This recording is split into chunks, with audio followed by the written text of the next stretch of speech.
I'd like you to conjure an image in your head. Picture this: a Catholic church. On each side are rows of long benches. The floor is decorated in white and black square tiles, which extends toward the central statue of a man in the front of the room. If you look up, you might see lights hanging down from the dome-like ceiling. The windows are decorated with colorful shapes and patterns. Imagine this for a moment. What do you focus on? Well, I imagine that you all picture different churches in your heads. But what if I gave you the real picture that I was describing? What do you focus on? Even with the real picture right in front of you, I imagine that you all focused on different parts of the church. For example, if you were an architect, you might focus on the overall structure of the church, the dome-like ceiling or the stone artwork. Or if you were a painter, you might focus on the colors and the shapes, like the pastel angels painted onto the walls. But either way, you are all seeing the picture, just from different perspectives. And that is how we view the world. I read a book recently called The Things You Can See Only When You Slow Down. The author, a profound Buddhist and teacher, said that as humans, we cannot perceive everything that is happening around us. Instead, we focus on specific parts of the entire universe. But the brilliant thing is that we have the power to control what we focus on. For example, if I were to focus on the positivities of the future, then my world would appear positive too.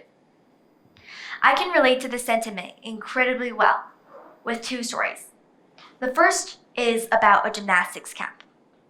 The second comes out of my experience during coronavirus.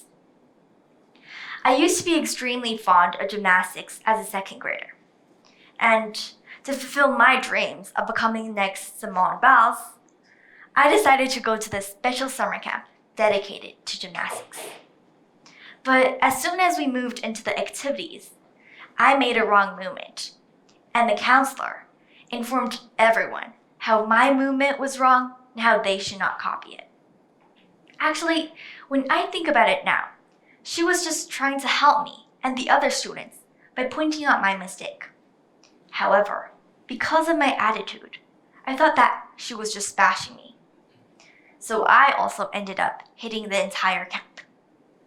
And now, when I reflect back to this experience, I noticed that it was not the activities or the counselor that prevented me from liking the camp.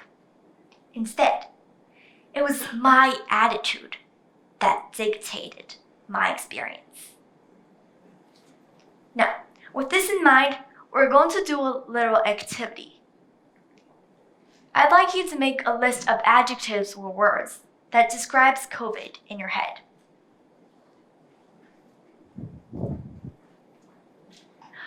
Well, my experience during coronavirus is like this. Each of these little pieces has their own contribution in helping me achieve a positive attitude. This first piece is about my tiny room. During the summer, we moved to a smaller apartment, and I had the tiniest room in that entire apartment. There was barely space for moving within it. And what's more, I had to share a bathroom with my brother, who, as far as I know, doesn't even care about his own messy bedroom. So by the time we really moved into the house, I was so focused on the negative thoughts associated with my bedroom that I wasn't able to bring myself to enjoy it in any way.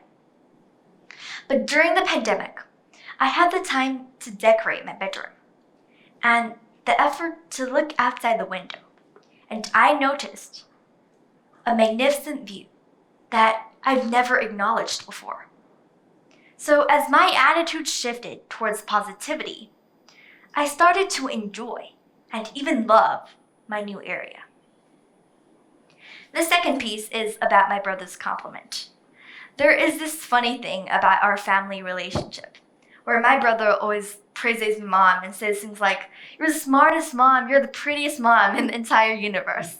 And I'm sure there's nothing like that. And then for a stark comparison, he would say how ugly I look. But once, in the middle of a pandemic, when I forgot to do my chores and really got in trouble, he comforted me by saying the three unbelievable words, "You look good." 3 words, but more than 3 words to me, that has altered our relationships. This last piece is about the old lady next door. This old lady has always been bleak towards me and my family. And whenever I greet her in the elevators, she just nods and barely glances my way. However, during the pandemic, we ran out of children masks for my brother. And when she heard about this, she immediately gave us a pack of 200. And we heard later on that she was saving those for her own grandson. And now, whenever I greet her in the elevators, I can see kindness beneath her cold expressions. Now, all these incidents are relatively small. The things like my brother's compliment, the positive aspects of my room, and the kind acts of my neighbor. But however small they can be, they have the power to ignite a warm candle during this sole pandemic. Now, let's go back to the list of adjectives or words that you made describing COVID. I believe that it's likely crowded with negative words.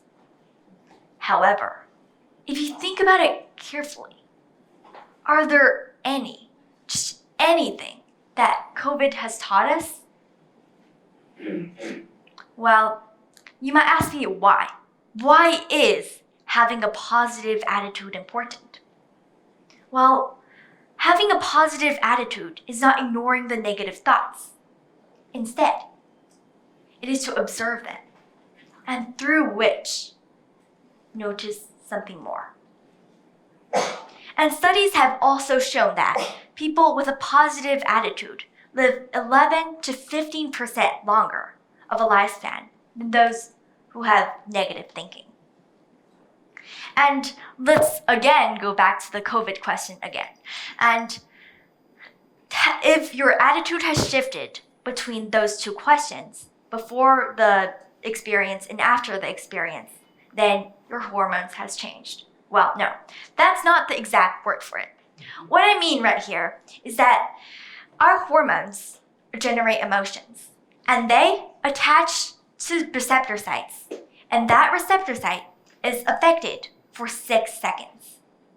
But if you keep focusing on an emotion, then it would start to affect other cells through binding to other receptors, and that spreads rapidly in your body, leading to an overwhelming emotion.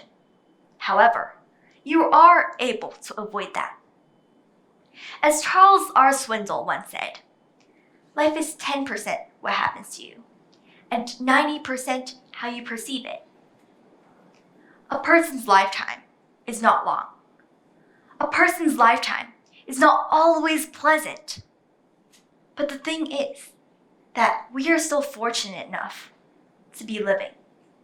We are still fortunate enough to be drinking, eating, breathing, thinking. And that is what makes a change.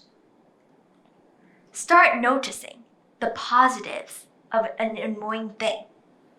Start noticing the aesthetics behind anger or sadness. Start noticing the beauty of the world. Then, start to give these things a meaning by lighting it up with your warmth. Now, take a look at this picture and ask yourself, what will I focus on? Thank you.